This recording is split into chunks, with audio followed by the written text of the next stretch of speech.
how's your family doing? You know, have there been any serious things like threats against you or your family or anything? We're doing pretty well. I mean, I knew going into this, as you guys know, Steve knows in particular, I said 8 years of being the county executive in Milwaukee. I think the last couple budgets I had people in green shirts with signs in the middle of my budget address, so I'm pretty accustomed to things like this. Maybe not at this size, but it's not completely foreign. And my family's been a part of that. Obviously, you know, like anybody, they stress out, but kids have been pretty good about it. Their teachers, their school classmates have been outstanding. I can't say anything. I was telling Kim Wainscott was in there earlier, and his kids went to Tulsa East, and they've been exceptional. So overall, it's been pretty good. Okay. Get sleep? No, I mean, you guys are talking to me. You know, I started out this morning at 5:15 doing my first national interview, and last night I was on with Greta until about 10, so it's not much sleep. But you know, I knew going into this was going to be the kind of issue out there. Biggest thing we had, and again, it's just the level of passion. Tuesday, for example, I was going around the state. I remember one of the spots we came out of La Crosse, folks blocked the way out, kind of banged our car and freaked the troopers out. But people do that to get their attention. You look at their signs and they move back. So I'm confident. I mean, there have been a few little issues out there, but I think by and large, people have passion. That's legitimate. It's why I haven't gone out in the midst of it, because it's just, you don't want to provoke something. But in the end, they have a right to be heard. Okay.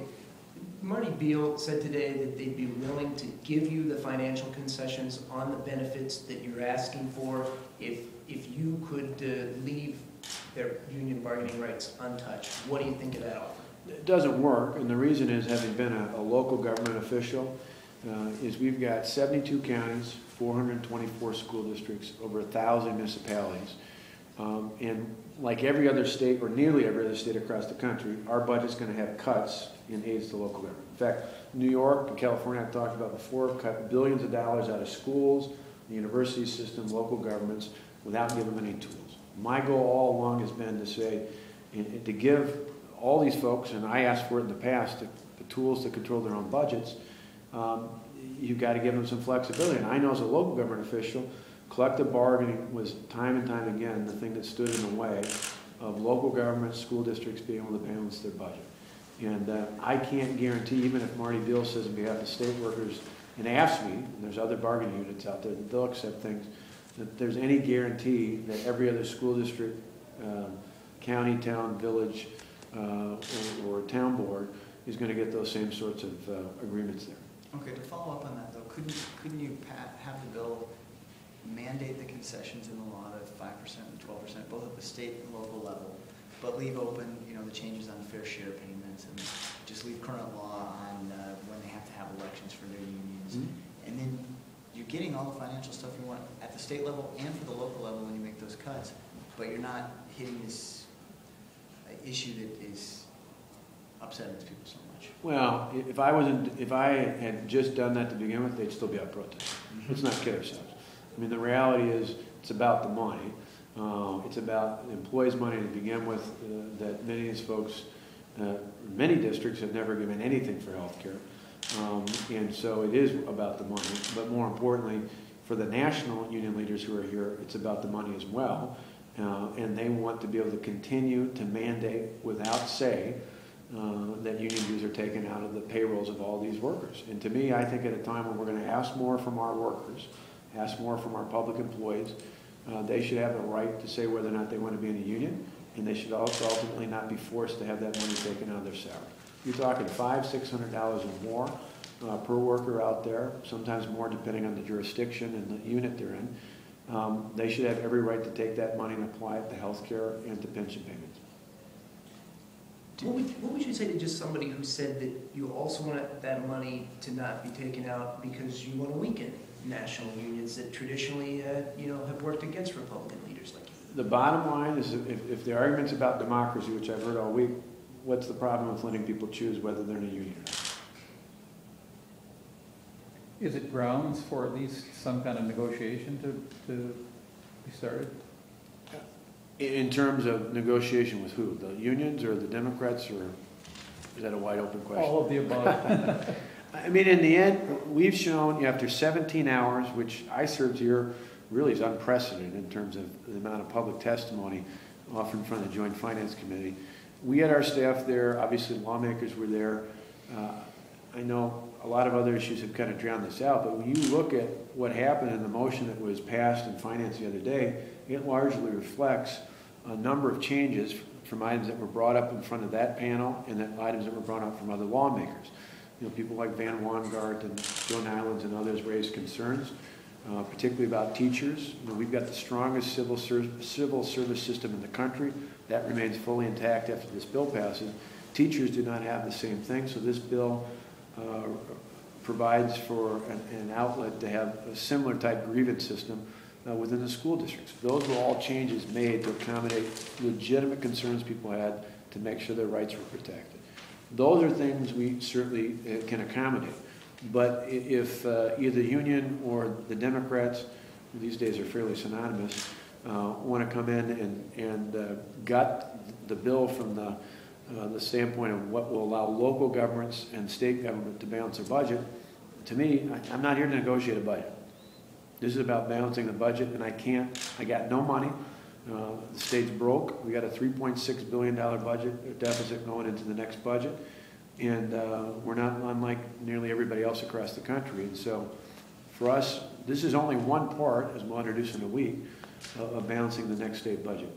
Are you concerned that this vote, which will be tough for some legislators, could jeopardize some careers? There's Democrats are talking about trying to recall up to 5 or 6 senators, including Senator Darling. Are you concerned that you could lose part of the, not lose a majority, but lose some members of the legislature? No, I think in the end, doing the right thing is not only the right thing to do. I think people respect doing the right thing. And I know, to a person, the members I've talked to who are ready, even in the tough districts, to do the right thing, they know the alternative is massive layoffs. The alternative is at the local local level, not only cuts in terms of people employed, potentially cuts in core services. And I think they make the point that we don't have an opportunity to pass the buck anymore. We've been broke for years. 2 years ago, the past legislative majority and the governor passed a budget that was filled with $2.2 billion in federal stimulant money. It was targeted for the Medicaid and school aid deficit. That's money we don't have anymore because they failed to make tough decisions then. We have to make them now. But I think voters elected us to make tough decisions, and that's what we're doing. Governor, as county executive, you made a similar argument a number of times about the only alternative was massive layoffs, and we never really saw that come about. Yeah, for us, circumstances are different here, of course, but I mean, is this sort of your negotiating position, or is that?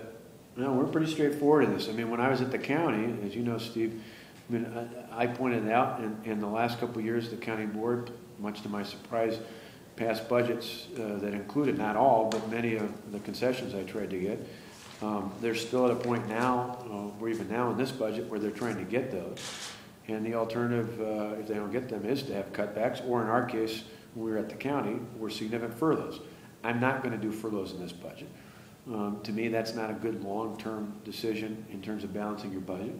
And it's one of the other number of things that I think many employees, including some who are outside here today, don't fully recognize the balance of what all is in or not in this package. There are no furloughs. We're not planning on massive layoffs. I mean, there might be a position here or there, but you're not talking about any significant size of layoffs in terms of this next budget. The furloughs that Doyle had were the equivalent of about a 3% pay cut. They're no longer having union dues automatically deducted, which is $500-600 or more. Yeah, they're paying more for pension. Yeah, they're paying more for health care. But in the end, they're getting some significant benefits back. Governor, your own agency, DOA, said maybe an hour ago there's 40,000 people here on the premises, 5,000 inside, 35 outside. Does the level of protest, the level of people showing up here, did that surprise you? No. I mean, again, you've got 300,000 public employees at the state and local level in Wisconsin. Even at 30 or 40,000, that's still a percentage, a fraction of all the state and local workers in the state. And again, hats off to the vast majority of them who didn't skip out on work today, who actually did what they were paid to do and went to work. I think it's important for them to have their voices heard. I respect that. But in the end, for the millions of other taxpayers who I have to believe